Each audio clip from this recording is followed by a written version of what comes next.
Bueno, ustedes pueden ver mi pantalla, ¿verdad? Sí, doctor. Perfecto. Bueno, sean bienvenidos a formalmente la asignatura de análisis multivariado aplicado a investigación clínica.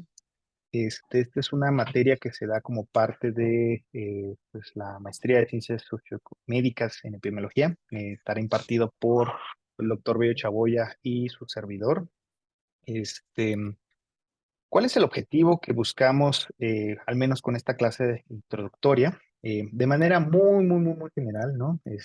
Lo que se busca es que nos dejemos de lado del terrible término que se ha utilizado para decirle a este análisis, que es multivariable. O sea, que es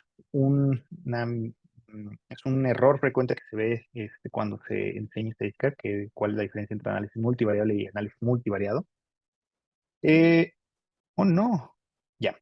Que pues veamos cuál es el fundamento teórico en el que se basa el análisis multivariado, que es el álgebra matricial. E insisto, la idea no es que se vuelvan expertos en en el área de álgebra matricial, pero que al menos sí entiendan pues, algunos conceptos clave. ¿Qué es la reducción de dimensiones y las variables latentes? Que eso es un campo que también es muy utilizado y por terminología también muy aplicado en el análisis multivariado. Que veamos qué es lo que se busca de manera muy general con la identificación de grupos o clústeres y qué es el análisis lineal discriminante. Bueno, en general, ¿qué es el análisis multivariado?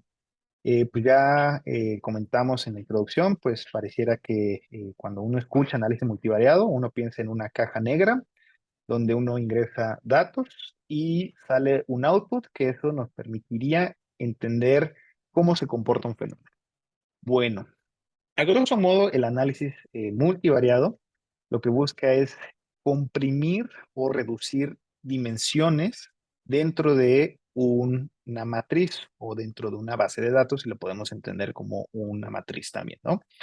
Entonces, lo que buscamos a grosso modo es que la gran cantidad de variables y de mediciones que tenemos en una base de datos la podamos reducir para que podamos interpretar cómo se entiende un fenómeno en nuestro caso de estudio.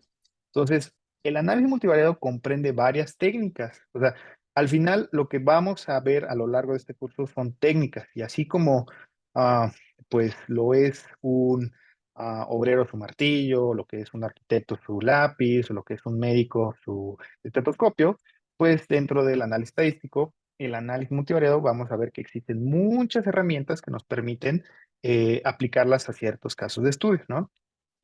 Va a sonar mm, tal vez muy simplificado mi analogía, pero si por ejemplo un médico utiliza no sé, martillo de exploración para escuchar el corazón, pues probablemente no lo haga. O sea, probablemente el diseño que se intentó hacer para el martillo de exploración no va a ser necesariamente para explorar el corazón, ¿no? Entonces, el objetivo que se busca es que ustedes puedan identificar en qué variables, en qué individuos y en qué objetos de medición se puede aplicar estas técnicas para que lo puedan aplicar en diversos escenarios. Lo ideal en investigación, pero también se pueden aplicar en diversos casos de estudio, ¿no? Entonces, de manera muy general, el análisis con datos multivariados se pueden interpretar de muchas fuentes, ¿no? Que una sola muestra, es decir, un solo individuo, entendido por una unidad de investigación, una unidad de muestreo o una unidad experimental, un solo individuo, una sola muestra, me genere varias variables medidas a lo largo de varios tipos de muestreo. Por ejemplo, si yo ahorita me mido la frecuencia cardíaca en este momento y lo hago consecutivamente por los próximos 2 minutos y lo hago a través del tiempo por los próximos, no sé, 24 horas, me va a generar una N a lo largo del tiempo de una sola persona, en este caso yo. Entonces, eso se puede analizar que de una sola muestra con dos conjuntos de variables medidas en cada unidad, ¿no? Es decir, que yo a partir de, por ejemplo, una muestra de estudio, yo pueda generar varias cargas de variables. Por ejemplo, en el análisis ómico, ¿no? O sea, que yo extraiga una muestra de sangre y de ahí le pueda realizar varias mediciones, ¿no? Que, no sé, de fosfatasa alcalina. Bueno, vamos a pensar en ejemplos más tal vez prácticos, ¿no? Que yo de una muestra de sangre mida 50 metabolitos, ¿no? Que pertenecen a la vía de la glucosa, ¿no? Entonces, de una sola muestra puedo obtener 50 variables que pertenecen a un solo individuo, ¿no? De dos muestras con varias variables medidas en cada unidad. Esto pues se utiliza mucho también cuando tenemos repeticiones en serie de más de dos individuos, es decir, que vamos a pensar de un grupo de 10 personas, los mido a través del tiempo y a su vez vuelvo a hacer un muestreo en otro periodo del tiempo. Entonces, la idea es que también se apliquen estas medidas para hacer un estudio tipo antes y después o un estudio por series o por olas, ¿no? Y finalmente, tres o más muestras con variables medidas en cada unidad, que pues igual implica que empecemos a medir de manera sistemática o de manera a través de una corte varias mediciones. Por ejemplo, si quisiéramos hacer un estudio ómico antes y después, pues ahí ya tengo una gran carga de información en dos periodos de tiempo, ¿no? Entonces, de manera muy general, el tipo de fuente del análisis multivariado es muy diverso y va a depender mucho también del tipo de diseño que se intentó en un lugar, ¿no? Pero algo que les puedo decir de antemano es que muchas veces pensamos que el concepto, por ejemplo, de Big Data va a derivar en un análisis multivariado más refinado.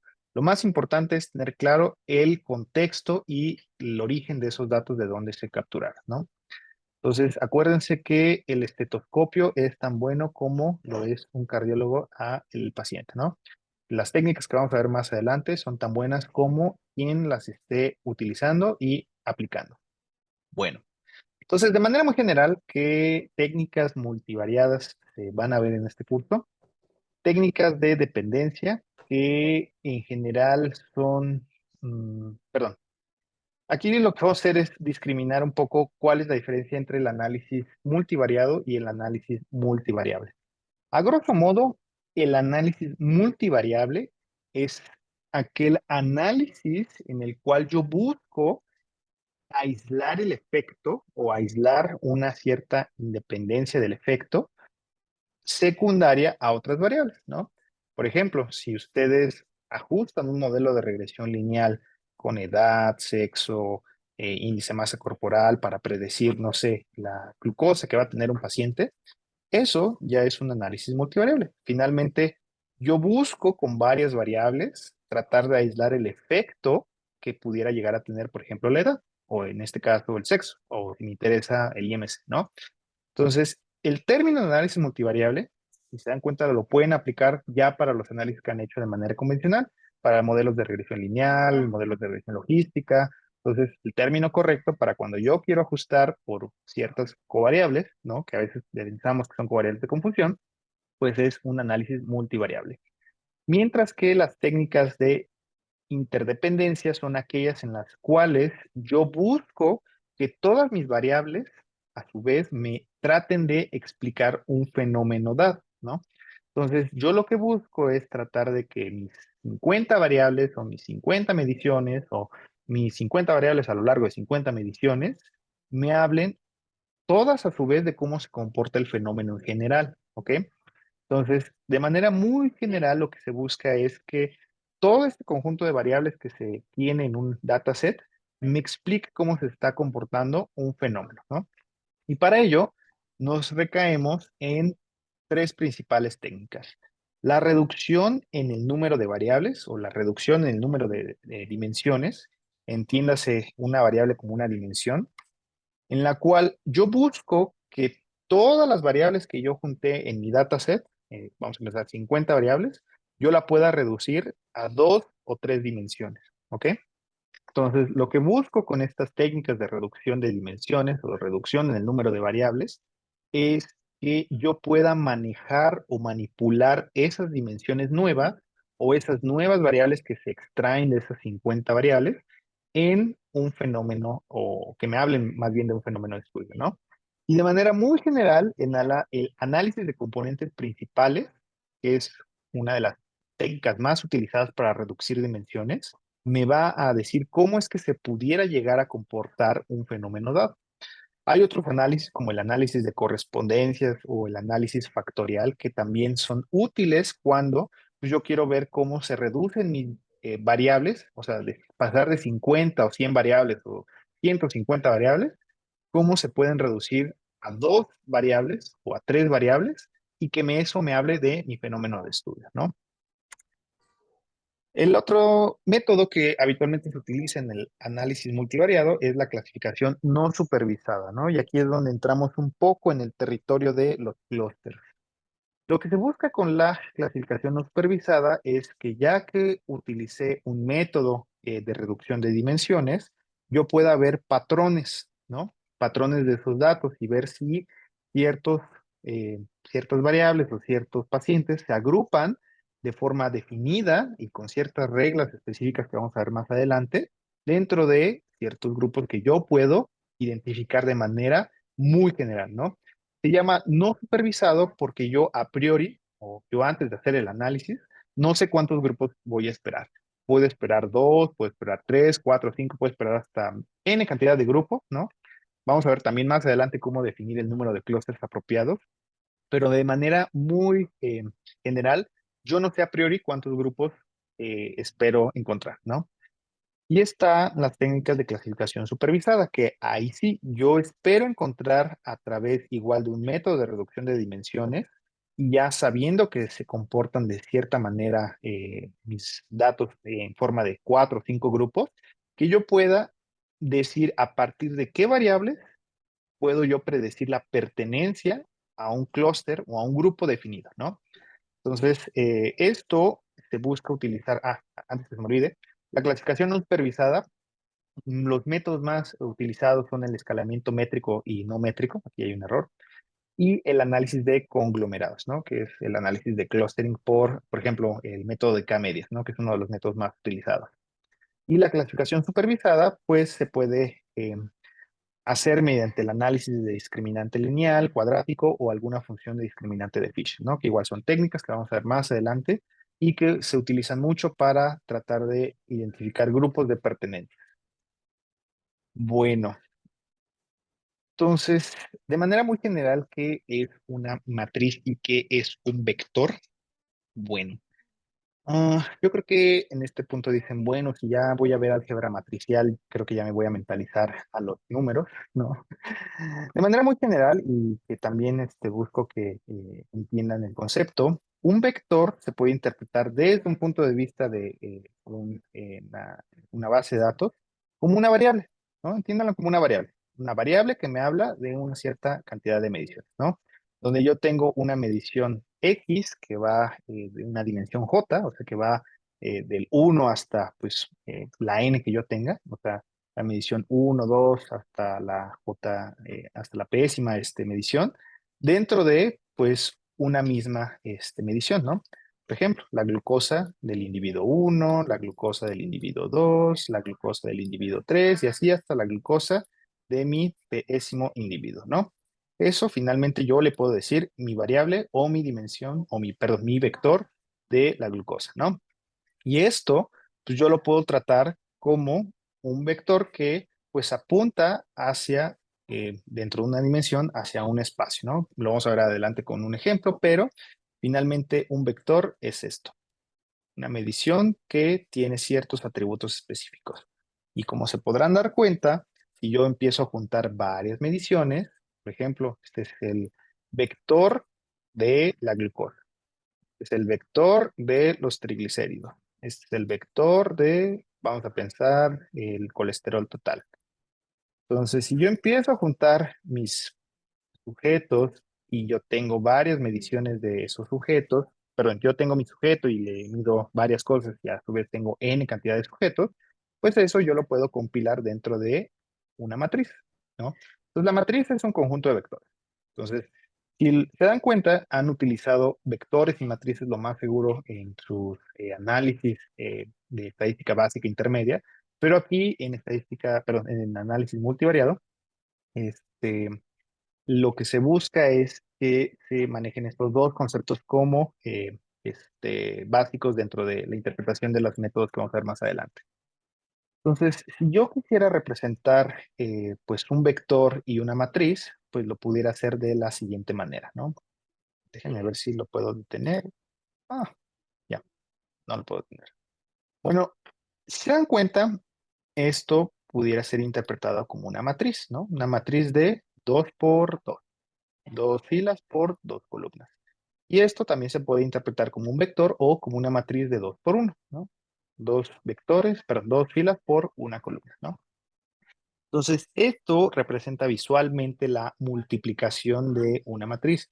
No es necesario, o sea, lo ideal es que sí lo sea, pero no es necesario que hagan ejercicios de multiplicación de matrices. Pero lo que se busca con esto es que entiendan el concepto de que las matrices se pueden manipular, ¿ok? O sea, de que yo puedo manipular mis vectores y mis matrices para que cambien la orientación o que cambie el sentido de la interpretación. Entonces, cuando yo les dije que buscamos reducir dimensiones para que eso nos hable de una sola o de dos, tres variables, lo que busco es que a través de ciertas multiplicaciones y ciertas divisiones y sumas y restas, que finalmente eso es lo que es la estadística, se pueda transformar la interpretación de los datos sin perder la esencia del fenómeno que estamos estudiando, ¿ok?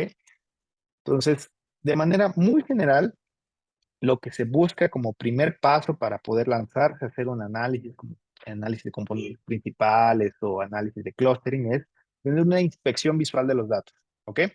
Entonces, ¿por qué es importante tener bien claro cómo se comportan mis datos a grosso modo? Porque lo que más nos interesa es primero ver si los datos fueron bien capturados, ¿ok? Entonces, si yo ya sé cómo se comporta un fenómeno en mi población, ay, perdón.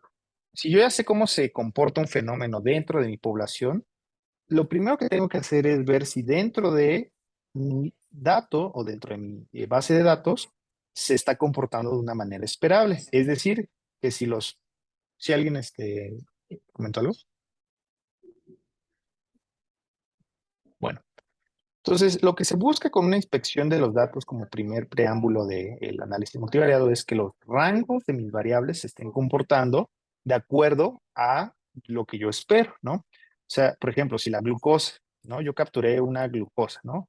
Y yo ya sé que la glucosa puede ir en un rango, vamos a pensar, muy extremo, ¿no? De 60, bueno, me estoy viendo muy noble, ¿no? De 40, ¿no? 40 hasta 300, ¿no? Pensemos en alguien con hiperglucemia, casi casi esté en estado hiperosmolar, ¿no? Si yo ya sé que estos son los rangos esperados de glucosa, me sorprendería ver entonces a una persona con 3000 de glucosa. O por el contrario, alguien con una glucosa de cero, ¿no? O cercana a cero, ¿no? O sea, el punto de esto es que yo tenga bien claro que dentro de mis variables o dentro de mis vectores que yo voy a ingresar a una matriz, el comportamiento sea un comportamiento esperado, ¿ok?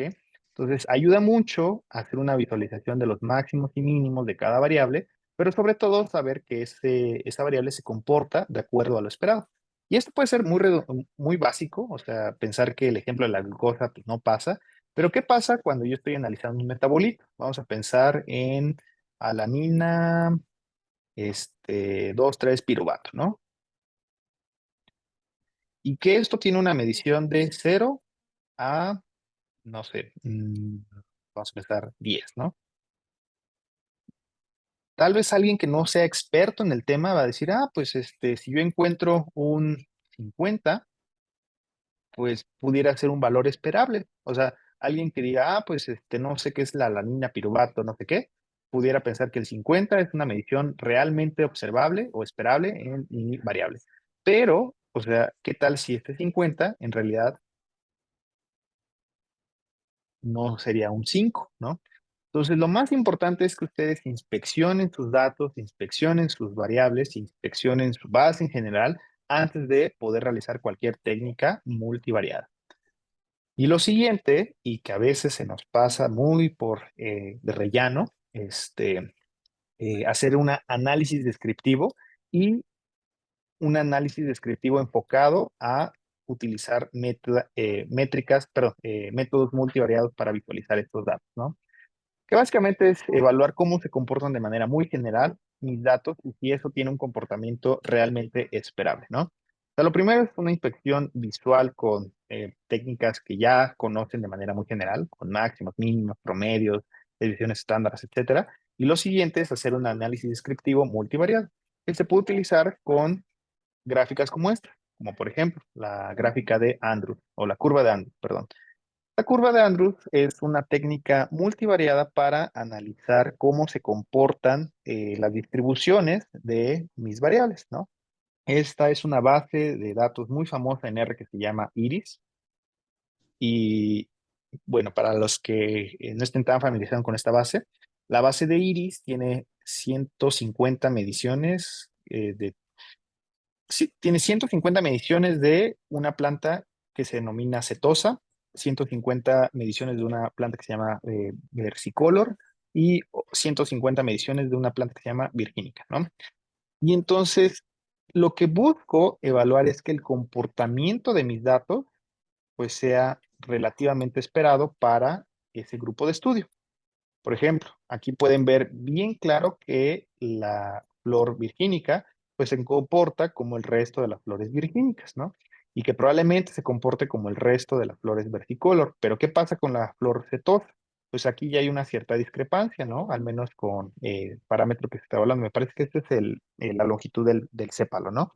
Entonces, yo lo que busco con la descripción multivariada es que si mi fenómeno o si mi variable se está comportando de esta manera para la gran mayoría de mis mediciones, que a mí me llame la atención primero si existe un patrón aberrante o un patrón atípico. Entonces, por ejemplo, este patrón verde, vamos a pensar que hay datos que se comportan así. Entonces, ¿qué pensaría? Que dentro de la flor virgínica estas variables, perdón, estas mediciones que yo hice, pues probablemente sean mediciones que no van conforme a lo esperado dentro de mi fenómeno, ¿no? Otra técnica que se utiliza es el análisis de correlación matricial, ¿no? Que si ustedes buscan en internet la palabra core plot,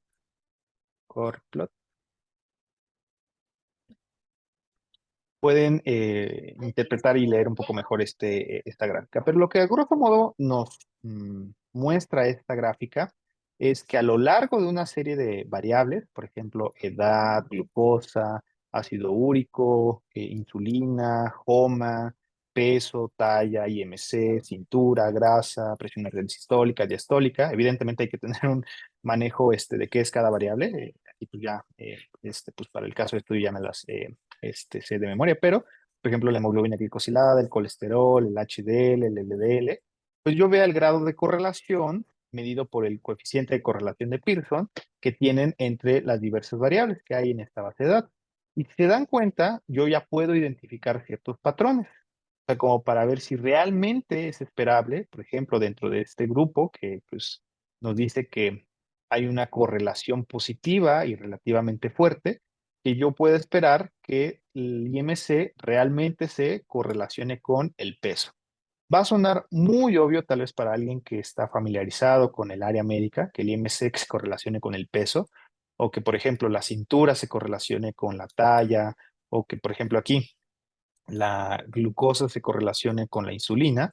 Te va a parecer muy obvio desde tal vez un punto de vista de área, pero cuando estamos hablando de grandes variables, perdón, de una gran cantidad de variables, y vuelvo al ejemplo de la metabolómica, por ejemplo, aspartato, vía del aspartato, ¿no? La medición de isomerasa, la medición de bla, bla, ¿no?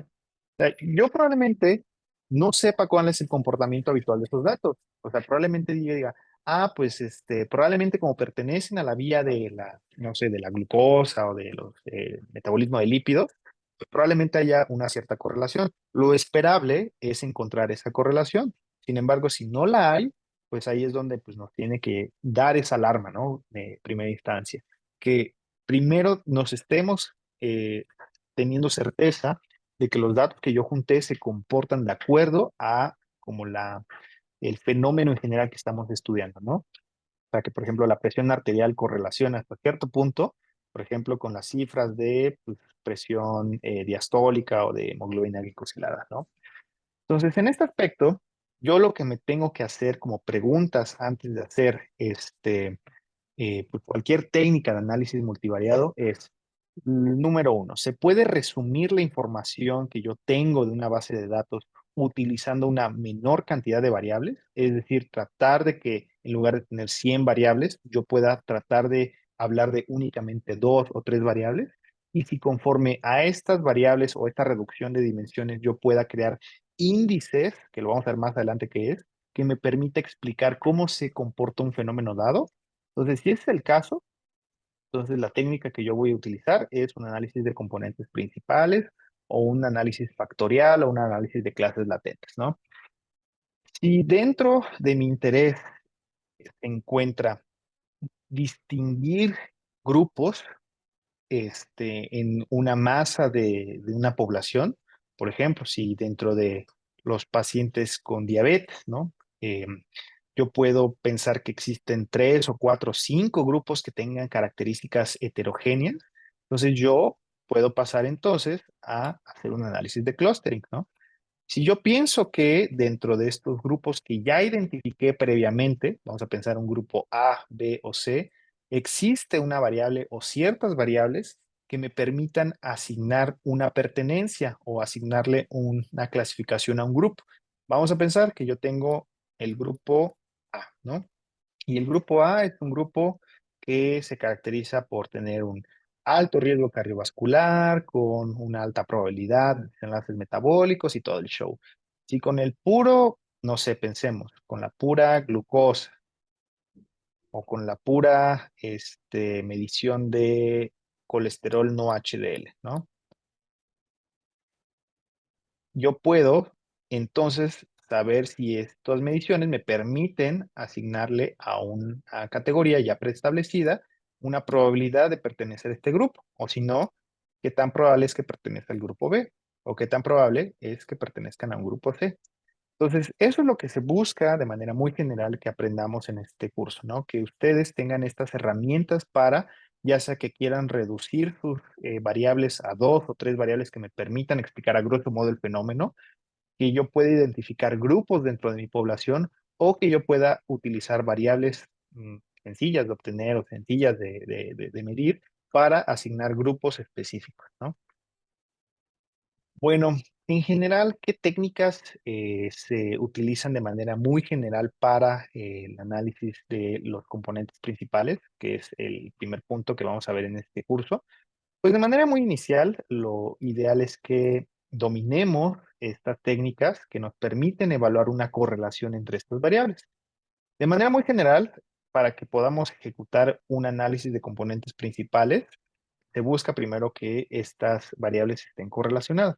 Lo ideal es, vamos a pensar, lo ideal es que exista una correlación de acuerdo al fenómeno que estoy observando. Por ejemplo, que el IMC se correlacione con la cintura, que el peso se correlacione con la medición índice cintura-estatura, que las mediciones de pruebas enzimáticas se correlacionen con las mediciones de, no sé, triglicéridos, colesterol, LDL, ¿no?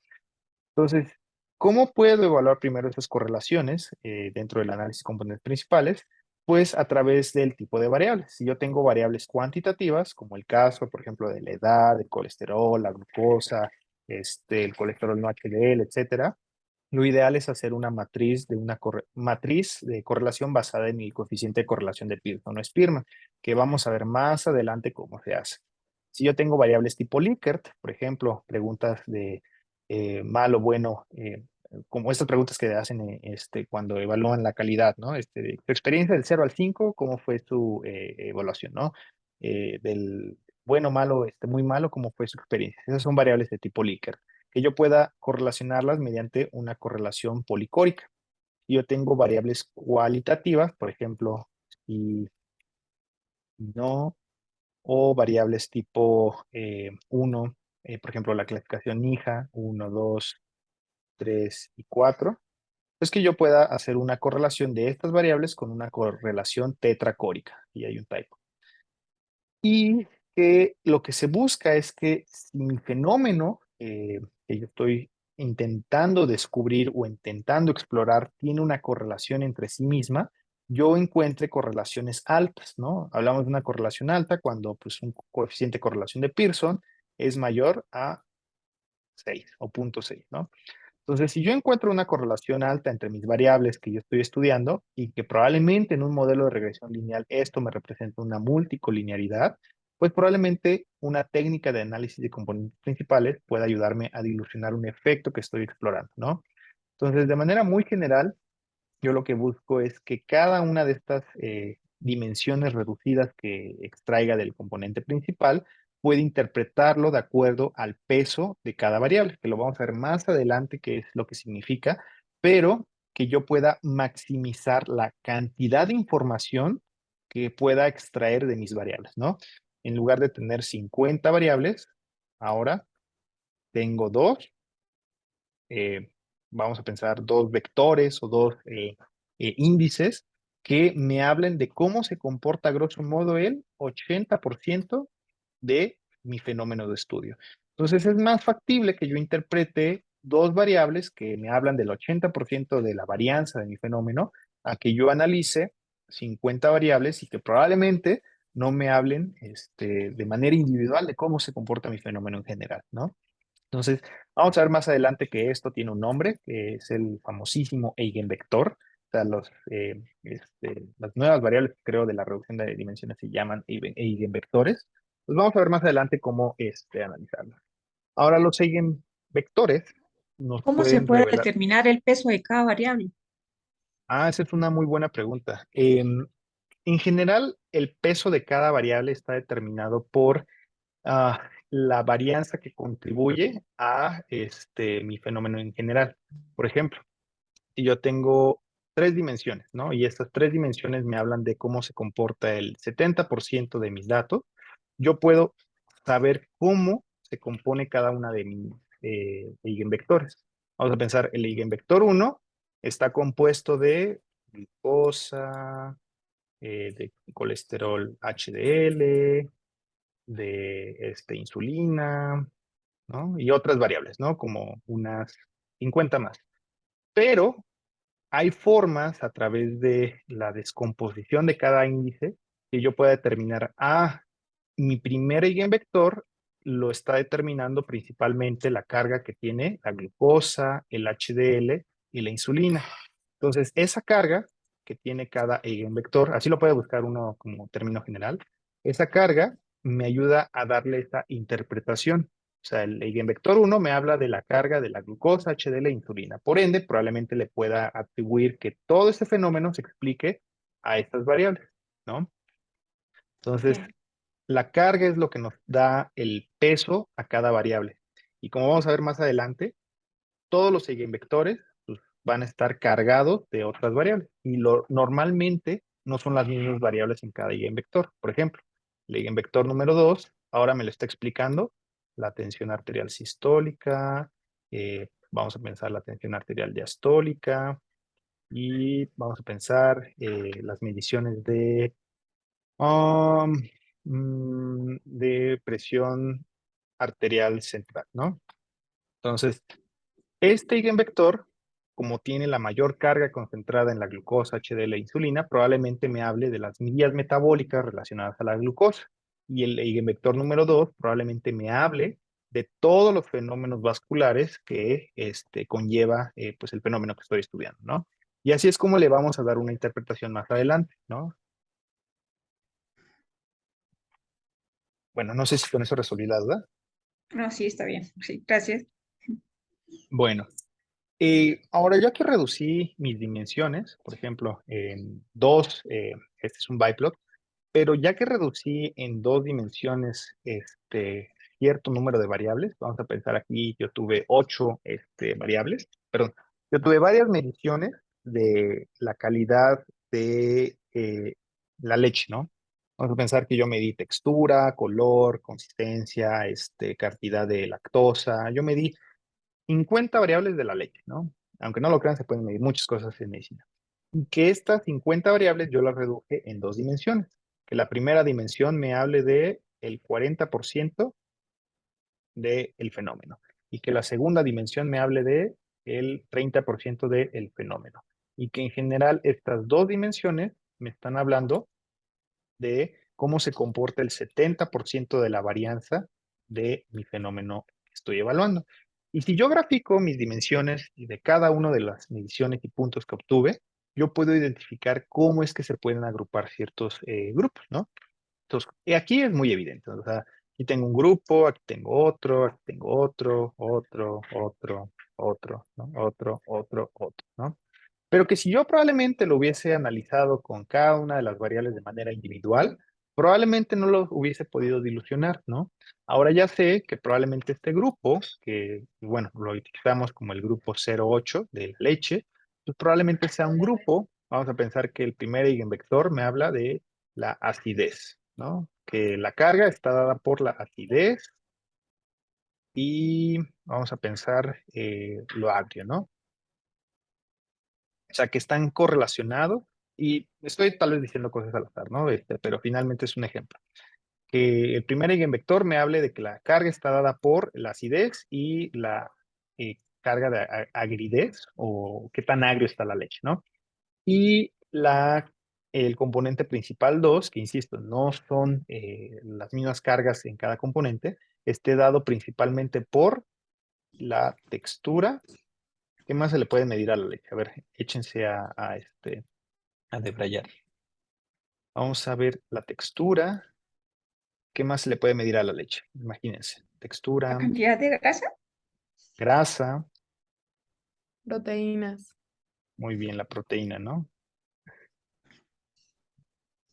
Vamos a pensar que mi segundo eigenvector está dado por la textura, la grasa y la proteína, ¿no? Que van de la mano, ¿no? O sea, pues, finalmente la textura, o bueno, no sé, esto es un área de nutrición que desconozco, pero no sé si dentro de la textura, o sea, mientras más proteína, mientras más grasa, pues vaya a estar como más, pues, no sé, como aguadito o más, como consistente. No sé.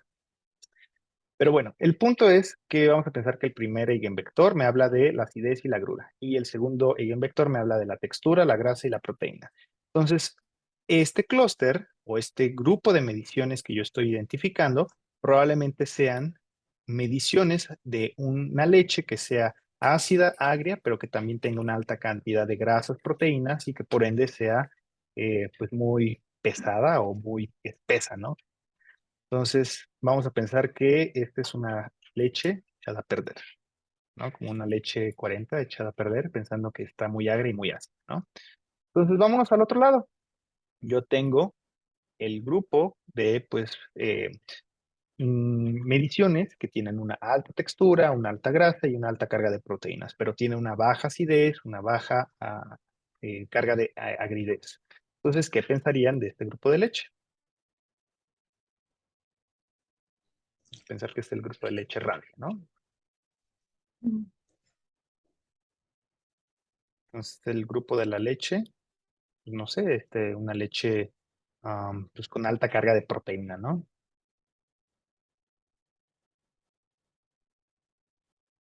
Entonces, ya con esta analogía, o sea, ¿qué esperarían encontrar de, por ejemplo, este grupito? Vamos a seleccionarlo de otro color. De este grupito.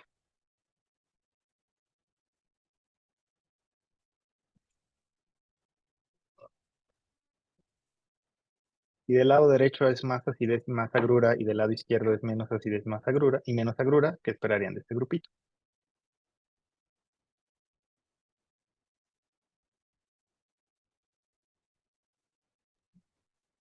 Mm, una acidez intermedia.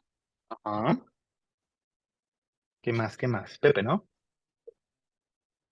Sí. Ujú, ¿vas bien? Tenga un término de proteína y grasa de término medio, no tan alto, por ejemplo.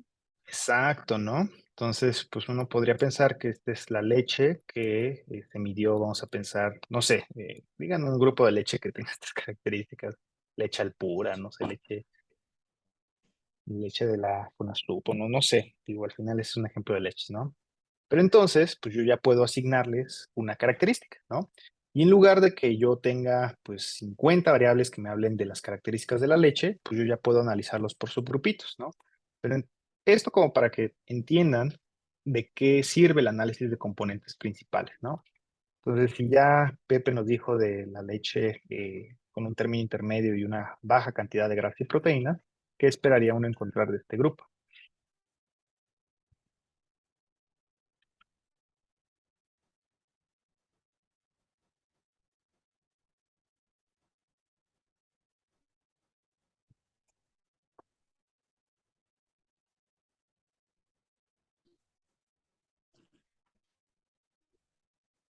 Mm,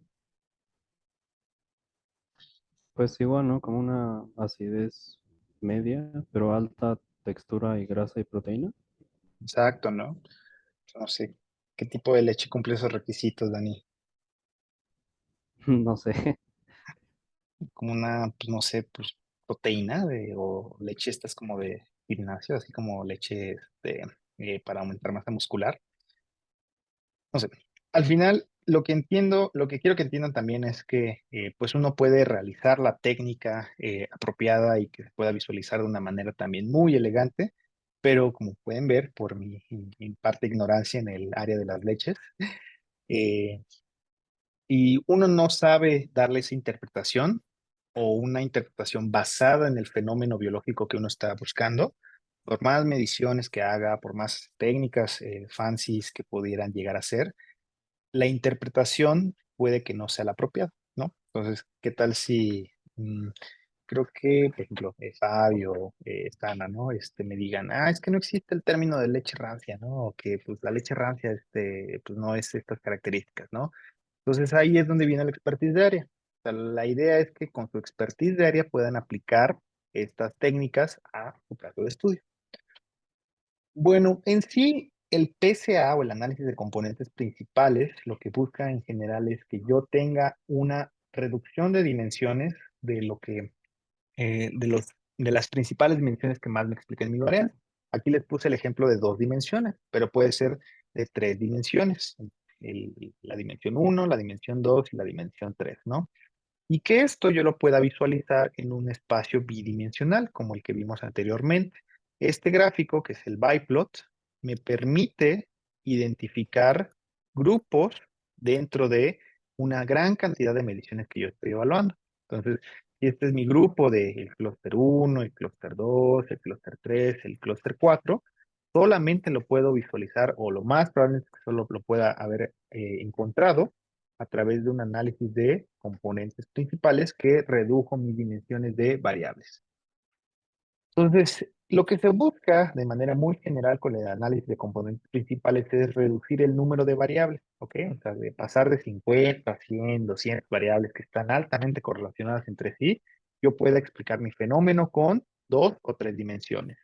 Y que de esto yo pueda elaborar índices, ¿no? Los índices finalmente se pueden también interpretar como em, la carga o finalmente la dirección que yo busco darle a estas dimensiones, ¿no? Entonces, que yo a partir de esos índices pueda explicar mi fenómeno, ¿ok? Entonces, esto pues da pie al segundo tipo de análisis que vamos a ver en este curso, que es el análisis de clústeres.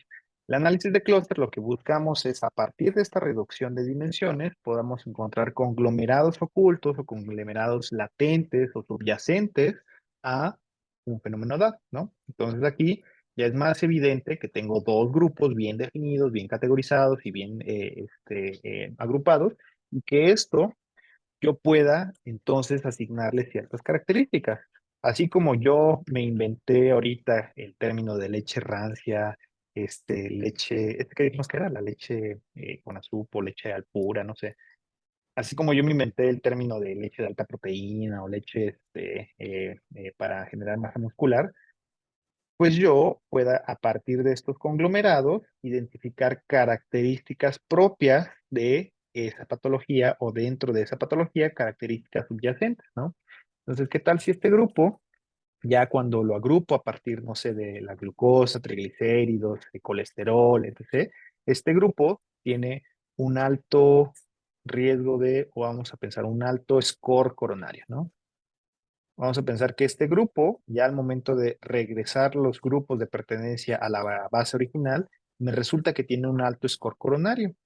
Este grupo va a tener una alta carga de, no sé, pensemos de resistencia a la insulina, ¿no?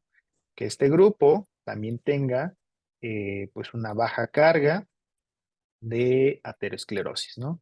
Entonces, para esto es lo que se utilizan los clústeres, para que a partir de una gran cantidad o una carga de variables, yo pueda reducir mis dimensiones y pueda dilucionar fenómenos subyacentes, ¿no? Y que esto me hable de manera más general de cómo se comporta una enfermedad o un fenómeno en específico, ¿no?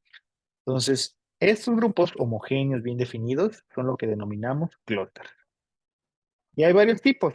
Hay clústeres de eh, lo que ustedes quieran medir, ¿no? De variables categóricas, continuas, de variables mixtas, etcétera, ¿no?